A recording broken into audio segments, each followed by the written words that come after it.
friends, it's Monday and time for the drive home. It's been a while, hasn't it? Well, you know, Thanksgiving, that whole thing happened.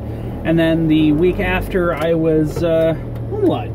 I had a bunch of doctor's appointments and I just had other general stuff to do in which I was not driving home. Therefore, no drives home.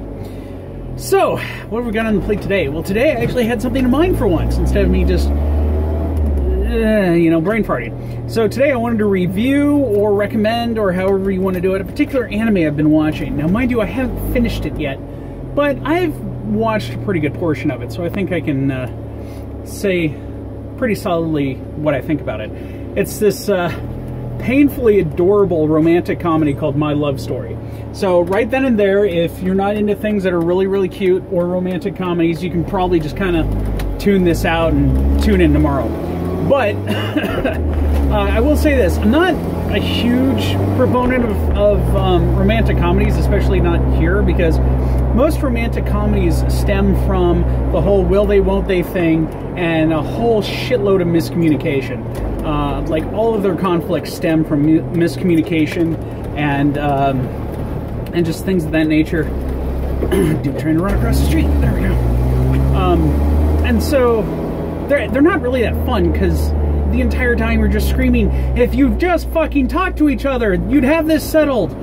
But of course that never happened. So, but in this one in particular, this one's really cute. It's the three main characters in this particular one is Takio, who is a massive high schooler. He's huge. They say he's over 2 meters tall.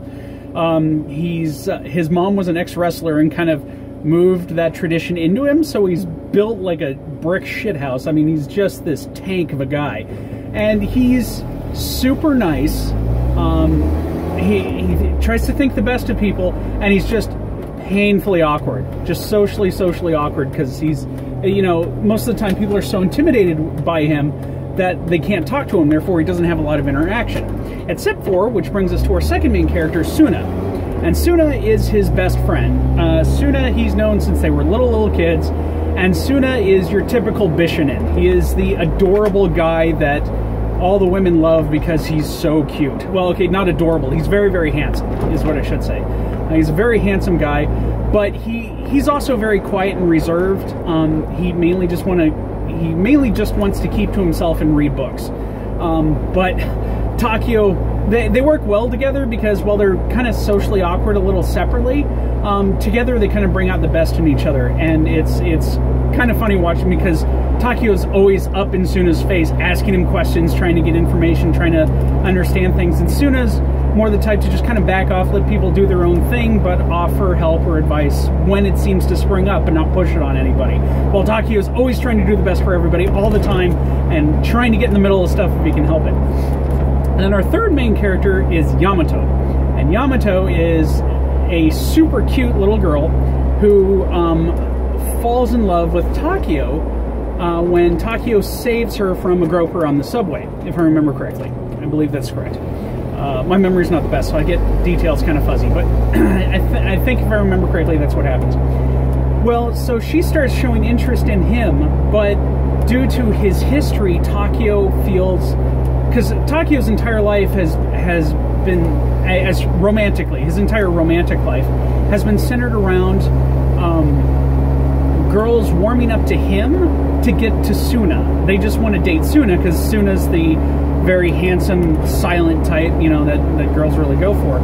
And so, you know, they'd start warming up to him because he's Suna's best friend, and then he'd think that they were interested in him and would get shot down constantly, because all they wanted to do was date Suna. And Suna would never date any of them, and you find out that's because they all treated Takio like crap, so he wanted nothing to do with them, so he never dated any of those girls. So when this happens, when Yamato starts showing interest in Takio, Takio thinks, okay, I know how this is going to go. She's really just interested in Suna, but she's really cute, and I really like her, and therefore I think I will cheer them on. I'll be their cheerleader. I'll do everything I can to get these two together. And so he's trying to do all this stuff to get them together, and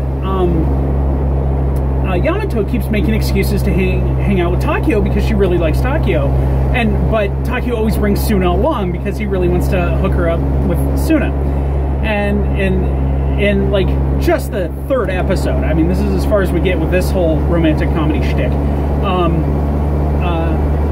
Takio's over at Suna's place asking for advice and saying, I don't know what's up with Yamato. I'm trying to get you guys together. But does she actually like me? I mean, what kind of thing is going on? Because I really, really like her, but I know that she only wants to be with you because that's what all the girls do and all this other stuff, and I don't know what to do. And then Yamato shows up trying to get advice from Suna as well, and Takio dives under the bed, and Yamato starts telling Suna all of these problems about why I really want to hang out with Takio. Does Takio not like me because he always brings you along? And I mean, you're a nice guy and everything like that, but I really, really like Takio. And Suna goes, I'm sorry, can you say that again? What did you say? And she goes, I really like Takio. I'm sorry, one more time. I like Takio. Who is it that you like? Takio, I like Takio. And then Suna, you know, leans underneath the bed and goes, hey, did you hear all that? She digs you, man. And so they start dating. And so that's 3 episodes in, that's it. The couple has begun, and there we are. And like every typical relationship trope that you would run into with a lot of these things that, you know, oh no, they're about to break up or something like that, are solved every episode through communication. You know, like there's episodes where Yamato's worried that Takio's gonna leave her for another girl because, you know, surely the girls have to be all over her because she loves Takio. Surely other girls can see what a great guy Takio is. And Takio's like, you're crazy. Nobody likes me. You're the only one. And then like another girl does show up that really likes Takio. And, you know, this whole time she's like, oh no, what am I gonna do? I mean, she's a nice girl too, but I don't want to lose my Takio. And Takio's like, girls aren't into me. And then he finds out that this girl's into him, and he's like, oh no, it wasn't the worry that girls aren't into me. It was, you know, that I'd go anywhere and you'd never have to worry about that. Even if other girls are into me, you're my girlfriend. I love you. I want to be with you.